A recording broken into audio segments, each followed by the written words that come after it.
Bonjour et bienvenue. Vous écoutez l'enregistrement numéro 8 de la table du marketing et aujourd'hui nous allons parler d'une plateforme dont tout le monde parle sur les réseaux. Je parle bien évidemment de Twitch. Alors premièrement, Twitch c'est quoi? Twitch se présente comme étant la plus grande plateforme au monde de streaming de jeux vidéo.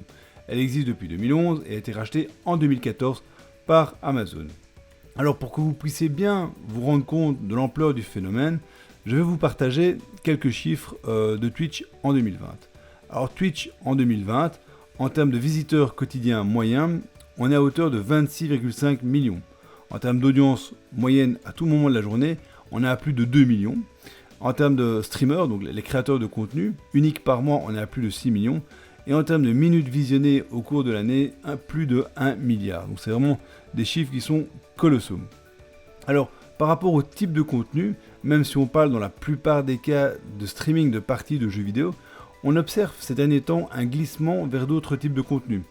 Il y a quelques mois par exemple, c'est Samuel Etienne, le journaliste et présentateur de Questions pour un champion, qui a lancé sa propre chaîne pour présenter un petit direct chaque jour sur l'actualité en France. Le principe est simple, il achète quelques grands canards français et parcourt en direct les articles qui font la une pour en débattre rapidement. En Belgique aussi, on a des journalistes comme Mathéus qui ont leur propre chaîne et qui partagent régulièrement du contenu à destination de leur cible. Alors souvent, lorsqu'on présente Twitch et sa fonctionnalité de streaming, les gens ont le réflexe de dire le streaming on pouvait déjà le faire avec YouTube ou d'autres plateformes. En somme, c'est pas faux. Mais lorsqu'on va un peu plus loin et qu'on gratte et qu'on crée par exemple sa propre chaîne, comme moi je l'ai fait, on se rend vraiment compte qu'on a affaire à quasi aux fonctionnalités d'un mini studio d'enregistrement. Donc tout est mieux pensé pour l'ensemble de la création de contenu autour du streaming vidéo. Si à cela on rajoute des outils comme le chat en direct, on a vraiment en plus la possibilité de créer et de développer sa propre communauté, sa propre audience et de pouvoir vraiment interagir avec elle.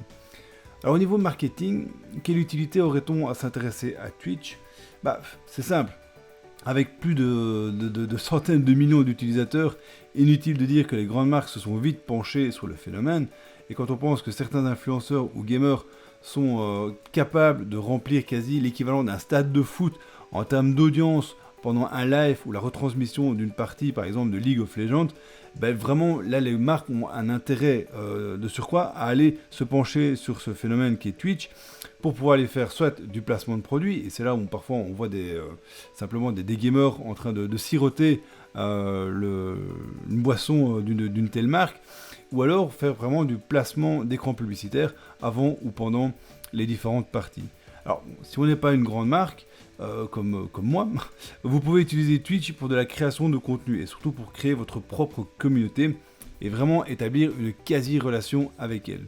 Alors, last but not least, il y a aussi un autre moyen de vivre un petit peu de Twitch, car Twitch permet de monétiser votre création de contenu en donnant accès à certains contenus ou à des contenus sans publicité ou encore à des abonnements en échange d'une contrepartie financière.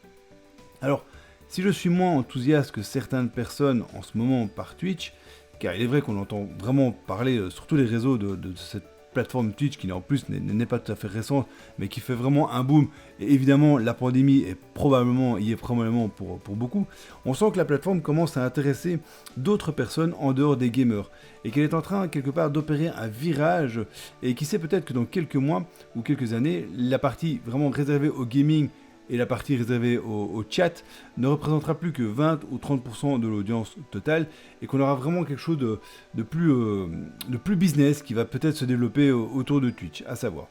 Alors en tant que marketeur, moi je garde un œil sur Twitch, je le garde dans mon radar comme je dis, et je me suis d'ailleurs créé une petite chaîne pour mieux connaître les différentes fonctionnalités, les différentes possibilités. Maintenant, de là à investir du temps, il y a encore de la marge que je ne pense pas franchir tout de suite, car pour moi, Twitch, c'est un peu comme la télé. Il y a des bonnes chaînes, il y a des chaînes avec du contenu, et il y a des chaînes qui sont un petit peu moins bonnes et dont le contenu est franchement pas très qualitatif. Alors si vous voulez créer une chaîne avec du contenu vraiment qualitatif, c'est sûr que ça va vous prendre du temps. Ça va vous prendre du temps et de l'énergie. Parce que c'est même comme un podcast, c'est comme le podcast ici de la télé du marketing, ça prend du temps à développer, ça prend du temps à écrire, ça prend du temps à analyser les données, à aller chercher les bonnes sources.